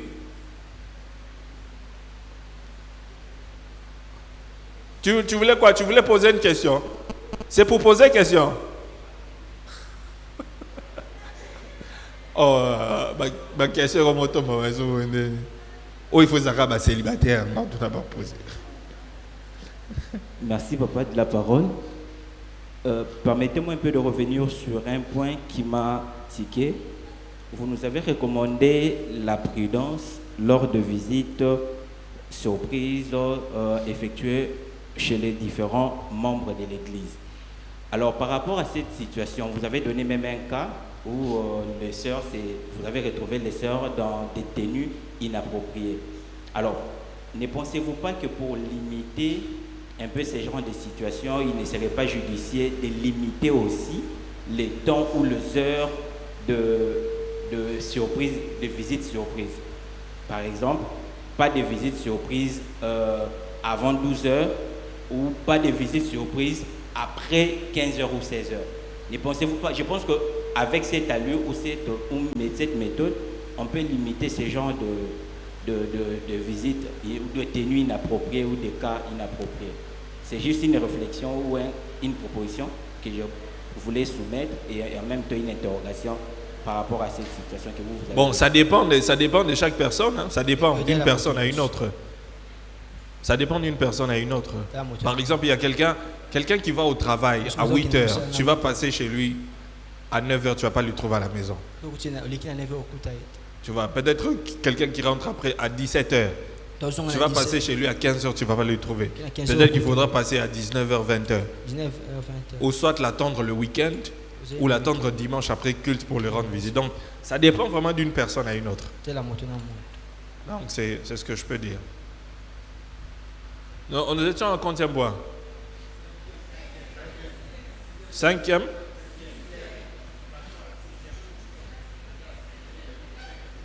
Sixième. Ok, 6e. Ne léchez pas vos assiettes lorsque vous mangez. Ne léchez pas. Ne léchez pas vos assiettes lorsque vous mangez. Ne léchez pas vos assiettes lorsque vous mangez. Évitez ça. L'éthique interdit ça. Attention, il y a même d'autres personnes, il va prendre comme ça. Non. Il y a un sentiment biloko, mais les gens te regardent, ils disent, toi tu es serviteur, non? Tu es serviteur chez les gagnants d'âme. Tu manges comme ça. Tu manges comme ça, toi, tu manges comme ça. Quand tu bois, ne réclamez pas encore de la nourriture une fois que vous avez fini de manger. Ne réclamez pas encore de la nourriture une fois que vous avez fini de manger.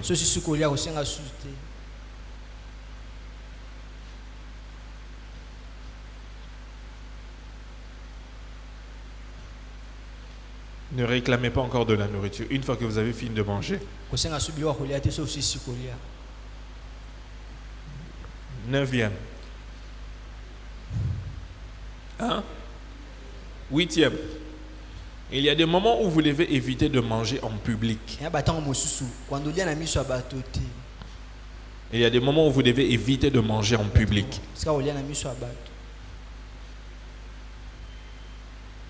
Il y a des moments où vous devez éviter de manger en public.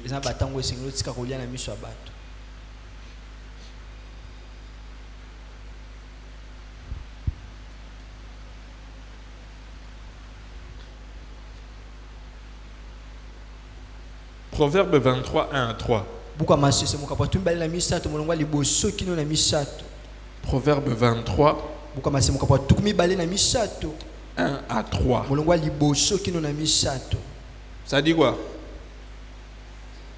Si tu es à table avec un grand, fais attention à ce qui est devant toi. Verset 2.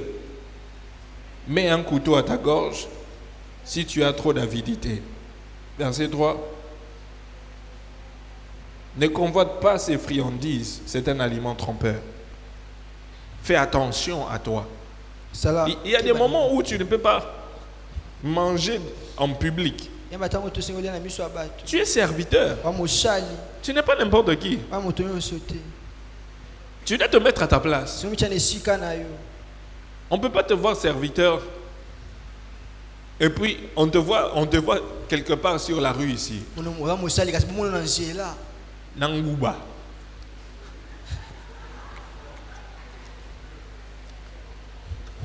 Sur la rue. En train de partir. Ou bien aussi Mikate. Non.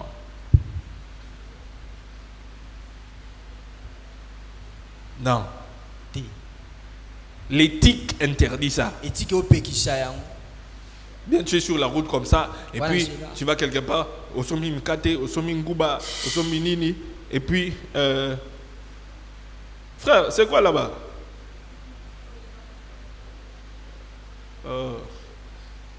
Et puis on te voit là en train de, tu manges, ou soit tu achètes le pain avec la moimbe, avec le sucré.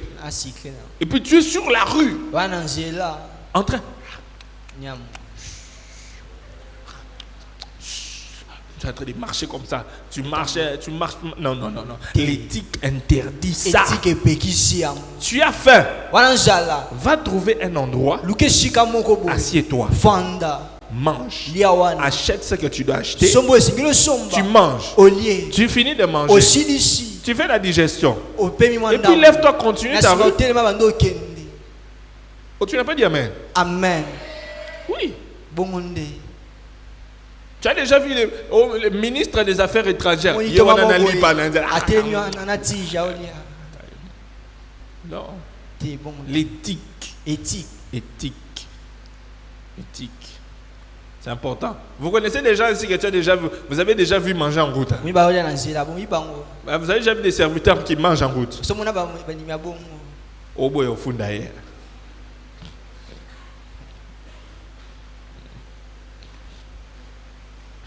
Quantième point? 9e. N'insultez pas les membres de l'église. Et ne les injuriez pas. N'insultez pas les membres de l'église. Et ne les injuriez pas. N'insultez pas les membres de l'église.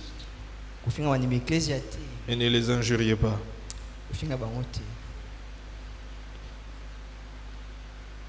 Tite 1:7. Tite 1:7. La Bible dit, car il faut que l'évêque soit irréprochable. L'évêque, c'est serviteur. C'est un surveillant. Il faut que l'évêque soit irréprochable comme économe de Dieu. Qu'il ne soit ni arrogant, ni colère, ni adonné au vin, ni violent, ni porté à un gain déshonnête. Il faut qu'il soit irréprochable. Irréprochable. Tu ne peux pas être un serviteur et puis toi, ton travail c'est insulter les membres de l'église. Insulter les membres de l'église. Non. Quantième? 10e. Ne frappez ni ne giflez un membre de l'église.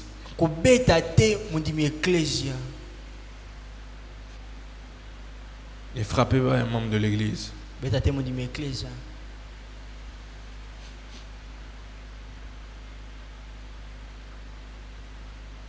Ne frappez pas un membre de l'église.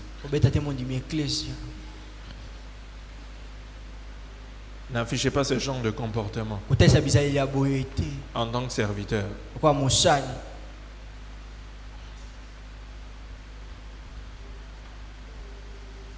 L'année passée, il y avait une sœur. Une sœur qui est arrivée nouvellement à l'église. Et puis il y a un temps, je ne la voyais plus. Après, il y a un dimanche, je la vois venir. Mais ici, là, avec un rouge comme ça. C'était noir. Est-ce qu'elle était de teint clair? Alors quand je demande, qu'est-ce qu'il y a comme ça? Les gens me disent qu'il y a un tel l'a tabassé chez elle à la maison. Et la personne là, c'est un membre de l'église. C'est un membre de l'église. J'ai dit, c'est elle qui t'a fait comme ça. Il dit, oui. J'ai dit, on t'a fait pichicha. Il a dit, on m'a tapé. Hein? Donc tu ne peux pas être un serviteur qui tape les membres de l'église. Nous sommes gagneurs d'âme. Pas une communauté de boxeurs. Non. Regarde ton voisin, nous sommes gagneurs d'âme. Et non une communauté de boxeurs. C'est important. Il faut arriver jusqu'au niveau que le Seigneur a fait un travail dans ta vie. Que tu ne sens plus cette envie-là de taper quelqu'un. Et puis arriver jusqu'à taper la personne.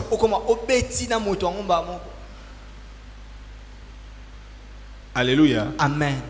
Alléluia. Amen. Je me rappelle, il y a plusieurs années, à Kinkole, il y a un serviteur. Il avait fait quelque chose. Je ne sais plus ce qu'il a fait. J'ai oublié. Et il avait fait quelque chose que je n'avais pas aimé. Et puis quand j'ai appris ça,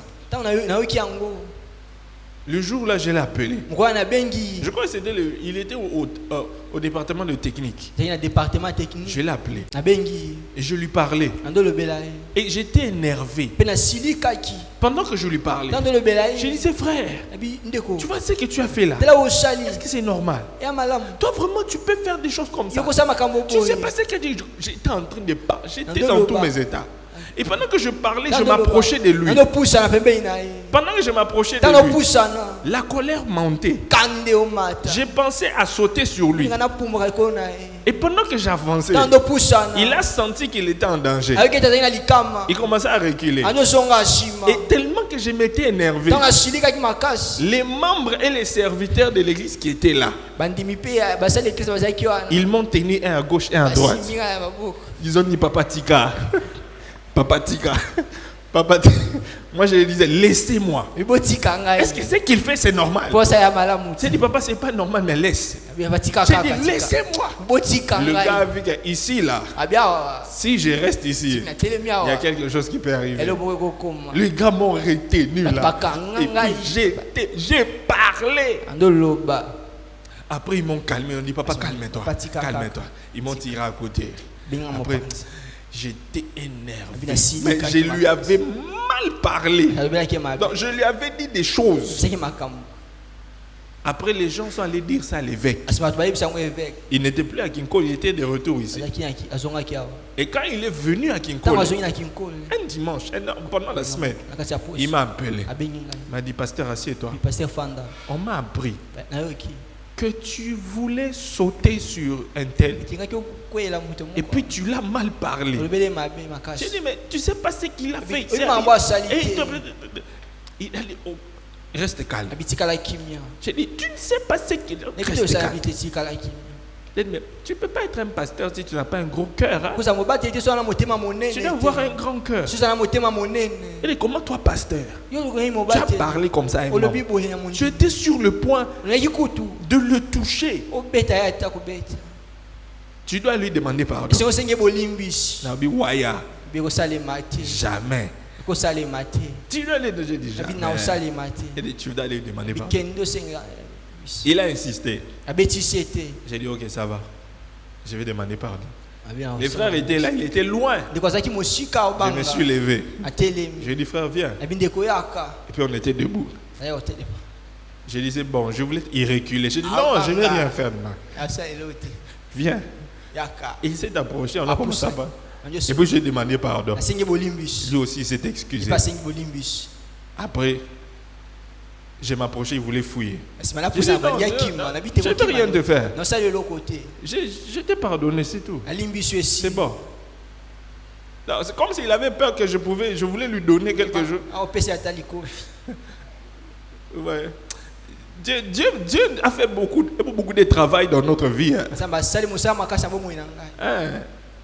Le serviteur de Dieu que je suis aujourd'hui et le cœur que j'ai aujourd'hui, je ne l'avais pas avant. La seule chose que j'ai pensé, c'était sauter sur ses frères. Pasteur Tika, Pasteur Tika, ça allait être un scandale. Mais l'éthique interdit ça. Ne tombe pas dans ce piège-là. Si tu as encore ces désirs-là en toi, que Dieu t'aide à dominer sur ça. J'ai pas entendu ton amen. Amen. Et pour finir, ne devenez pas collecteur des dettes pour le compte d'un membre de l'église. Ne devenez pas un collecteur des dettes pour le compte d'un membre de l'église. Ne devenez pas un collecteur des dettes pour le compte d'un membre de l'église. Ne devenez pas un collecteur des dettes pour le compte d'un membre de l'église. Il ne faut jamais vouloir être celui qui est le médiateur pour régler un problème de dette dans l'église. Quelqu'un en dehors de l'église avait prêté un membre de l'église de l'argent et est venu te voir pour que toi tu l'aides à récupérer son argent. Parce que cette personne est membre de ton église ou est serviteur à l'église. Et toi aussi, tu dis ok, je vais aller lui parler, qu'il te remette l'argent. Tu lui parles, mais il ne remet pas l'argent. Et toi tu es maintenant là dans le conflit entre celui qui a besoin de son argent et toi. C'est toi qui devais parler. Il est votre membre. Et puis ça devient des troubles. Dis à ton voisin, n'entrez pas dans ces genres de conflits. L'éthique interdit ça. Tu vas t'épargner beaucoup de troubles, de conflits pour rien. La meilleure chose à faire, c'est de dire à cette personne, quand tu lui as donné ton argent, moi je n'étais pas là. Alors quand il faut récupérer ton argent, allez récupérer de votre manière. Moi je ne suis pas là. Oh, tu n'as pas dit amen. Hein? Allez récupérer de votre manière. Moi je ne suis pas là. Tel que vous avez commencé, finissez ça entre vous. Finissez ça entre vous. C'est ça. Oh, on me dit non, il y a un membre de ton église là qui a ma dette et toi tu es son pasteur. Va lui parler pour qu'il me paye ma dette et tout ça. J'ai dit quand on est au bandaki en moi, aussi ça. Je n'ai pas le temps d'entrer dans ces détails-là. Je n'ai pas ce temps-là à perdre. J'ai eu beaucoup de gens, je veux dire beaucoup de gens. Beaucoup de gens me parlaient des membres ici à l'église. J'ai dit, quand peut-être que vous avez commencé à aller finir ça, moi je ne vais pas entrer dans vos histoires. Et puis même quand vous faites les affaires,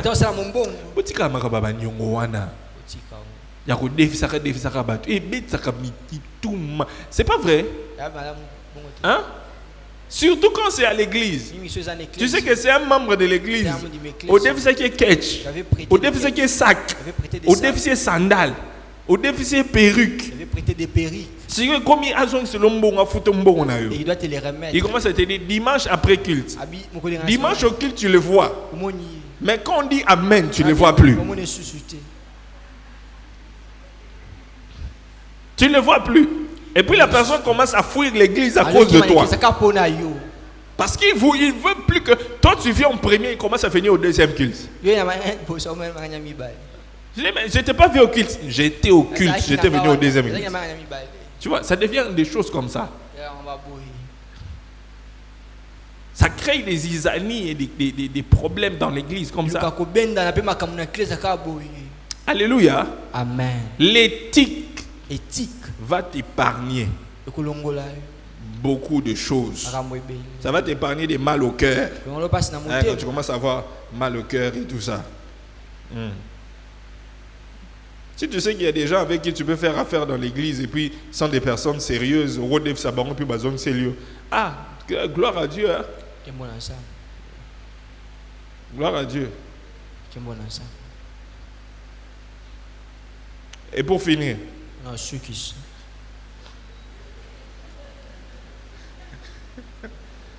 j'ai commencé à dire pour finir il y a longtemps.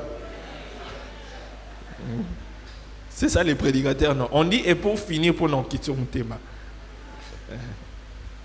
Et pour finir, et pour finir, il y a un souk à peine. Et pour finir, soyez prudents lorsque vous réglez les litiges entre mari et femme. Soyez prudents lorsque vous réglez les litiges entre mari et femme. Lorsqu'il y a un conflit de couple, soyez très prudents lorsque vous réglez leurs problèmes. Pourquoi? Avec ma petite expérience que j'ai en réglant, en gérant les conflits conjugaux, j'ai remarqué que les conflits conjugaux, c'est comme la grippe. C'est comme la grippe. Ça vient et puis ça part de soi-même. Et puis quand vous réglez des problèmes, il faut toujours écouter les deux parties. Il ne faut pas toujours écouter une partie. Et il ne faut pas de favoritisme. Il ne faut pas de favoritisme.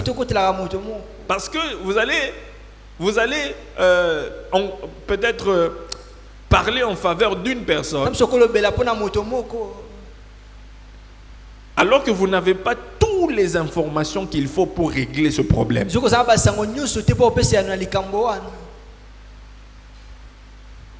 C'est ça.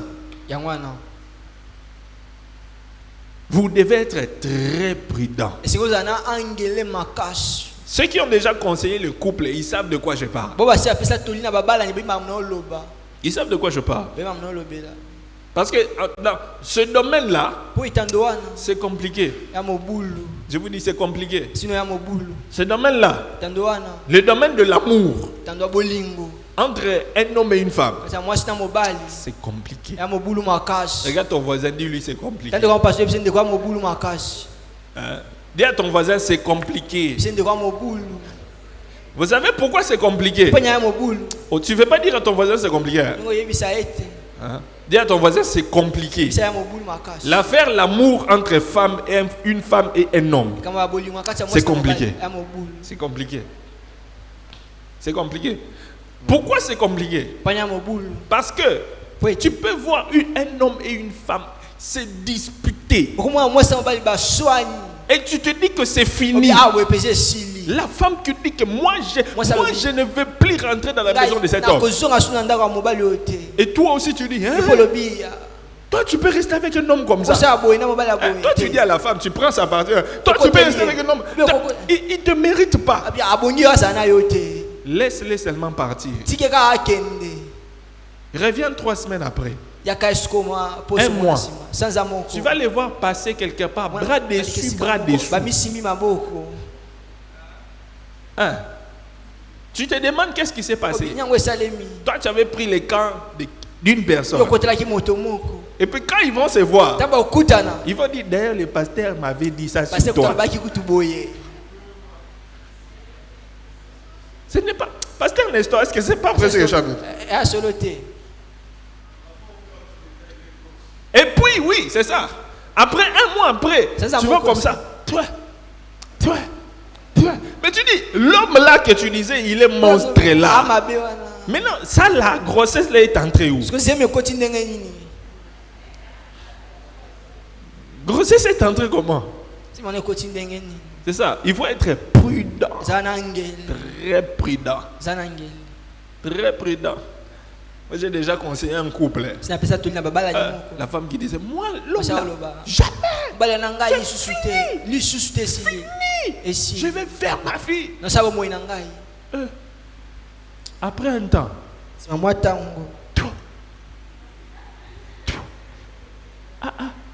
Je dis, maman, c'est quoi? Oh.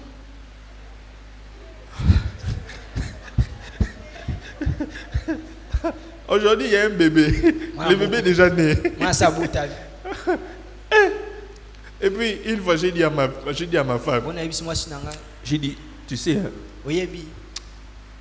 j'ai appris une chose. Je lui ai dit, c'est difficile. Je l'avais dit ça en lingala, mais je ne crois pas qu'en lingala, il sonnait ma béa. Je laisse tomber. Je ne vais pas dire ça. Mais je l'ai dit en lingala. J'ai dit au moins, tu sais pas comme j'ai un niveau. Ils ont passé. Bakabwana. Ils ont passé Bakabwana. Tu sais pas comme j'ai un niveau. Ils ont passé Bakabwana. Regarde comme ça là. Donc, Bimi Singa Zoba. Je vous dis, elle est là. Donc, Bimi Singa Zoba. Donc, moi, Bimi, on dirait, on a un capot là-bas. Donc, on a vendu pena boye. Nathan Olbi et Nazobe. T'as vu maintenant Nazoba? Tout ce que j'ai dit là, donc, donc, ce que j'ai un message dans la tine là qui donc, Babimi c'est quoi le pasteur Wandoki. Donc, il y a un cabo là-bas. J'ai dit, et puis je me suis.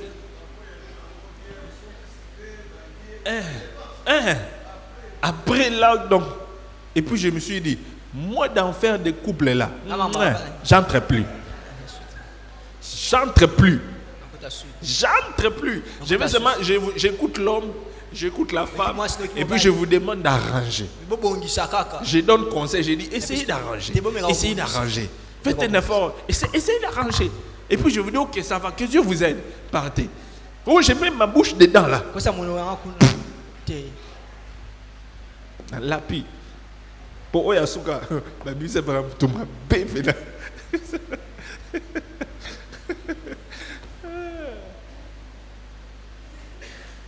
Alors pour finir,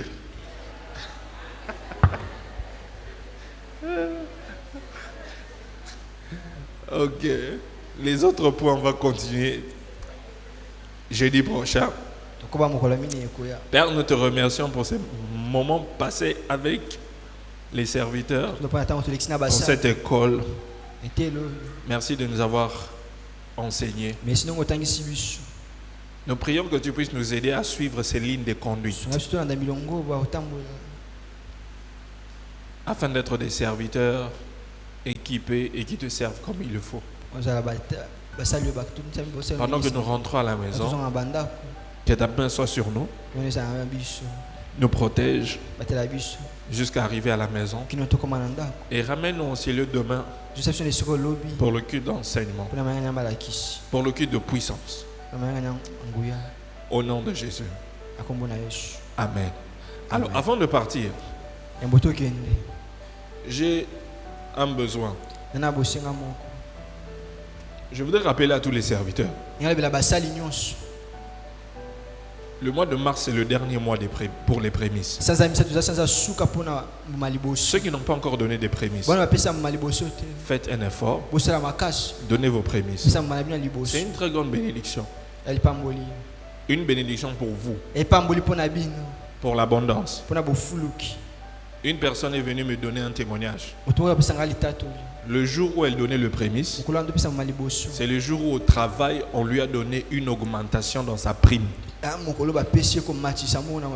Une autre personne est venue me dire, le jour où elle donnait le prémice, c'est le jour où on lui a donné un visa. Pendant qu'elle sortait, elle me disait, papa, j'ai besoin que tu pries pour moi pour tel visa. J'ai même pas prié. Je lui ai dit parce que tu as fait le sacrifice de tout ton salaire. Tu as ton visa. Et le vendredi, non, mercredi passé, il est venu me dire, papa, Dieu a agi. J'ai eu mon visa. Dieu fait des miracles lorsque vous faites des sacrifices. Donc ne laissez pas le mois de mars finir sans donner votre prémisse. Amen. Hein? Amen. Et deuxième chose, j'ai un besoin. Le lundi prochain, j'ai une délégation de Brazzaville qui vient pour une semaine intensive à l'école des bergers. Ils seront ici de lundi à lundi. Je serai avec eux de mardi à samedi, du matin au soir. Ça sera, on va vraiment avoir beaucoup de choses en peu de temps. Et puis ils vont rentrer. J'ai besoin de, il y a des besoins pour à manger, pour leur séjour en cellule. Alors je voudrais avoir cet argent maintenant là, avant que vous puissiez partir.